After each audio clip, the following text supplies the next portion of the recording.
And what does the Quran tell us? Ya ayyuhalladhina amanu atiyu Allah wa atiyu Rasul wa ulil amri minkum.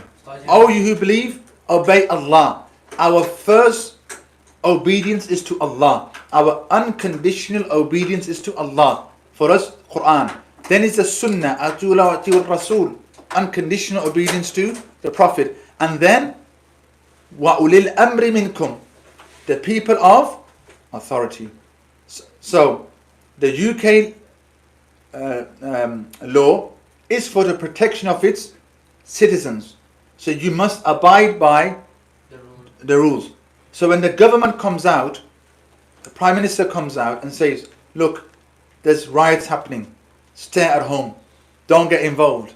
Yeah, respect people's properties. Respect people's, homes, places of worship. What do we do? Do we listen, abide, or do we do the opposite? And this is why I'm telling you guys, there's absolutely no benefit whatsoever going out, fighting, rioting, provoking people. Because you guys get excited as well. You see a few white people together, EDL, and then you provoke them. And how do you provoke them? You say, Allahu Akbar, Allahu Akbar. This is wrong. I'm talking. This is wrong. You can't do this. You can't chant the name of Allah to provoke somebody. And this isn't helping.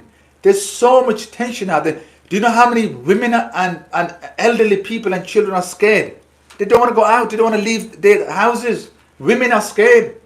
And this happened with the Jewish women. You know, when those protest marches were happening, and most of them were peaceful, but whenever there was trouble, whenever there was fighting broke out with the police, those Jewish women were scared as well to leave their homes.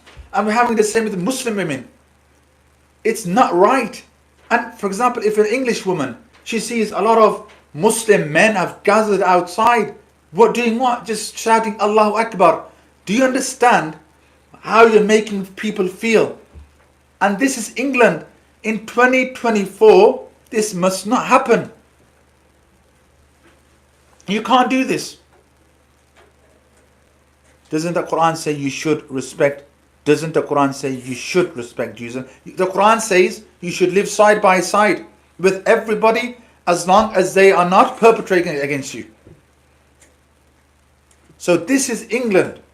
No woman, no man, no child should feel afraid to go out, to walk safely. And you guys, you don't need to go out on the streets.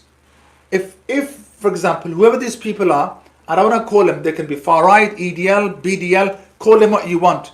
If they want to go and vandalize mosques and that, yeah, you have a right to protect your places of worship, but you can stay in the mosque. You don't need to be standing out chanting Allahu Akbar. Stay in the mosque.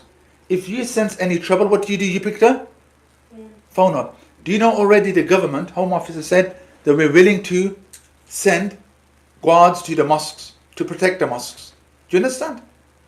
Yeah, people to protect the mosque. So we don't need people like you on the streets chanting Allahu Akbar. You understand? Yeah, integration. If you're talking about integration, then are you talking about Muslims integration? Just let me know if you're talking about Muslim integration and not immigration. Because you need to make your mind up. Are these marches against illegal immigration or integration? You need to make your mind up.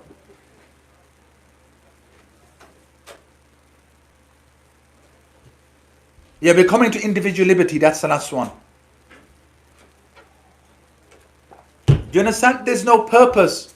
Some of you are saying it's not immigration, it's integration. Are you talking about Muslim integration?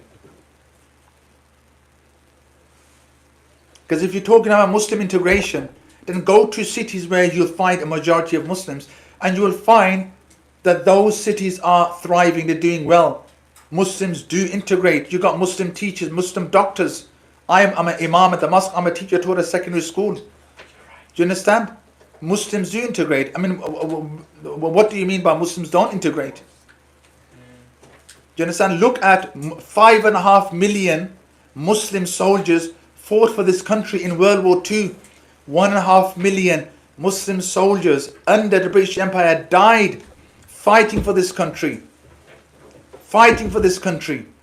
Don't forget those 1.5 million Muslim soldiers who fought for this country. These are heroes. These war veterans who fought for our freedom so that we can live and have the freedom that we have today.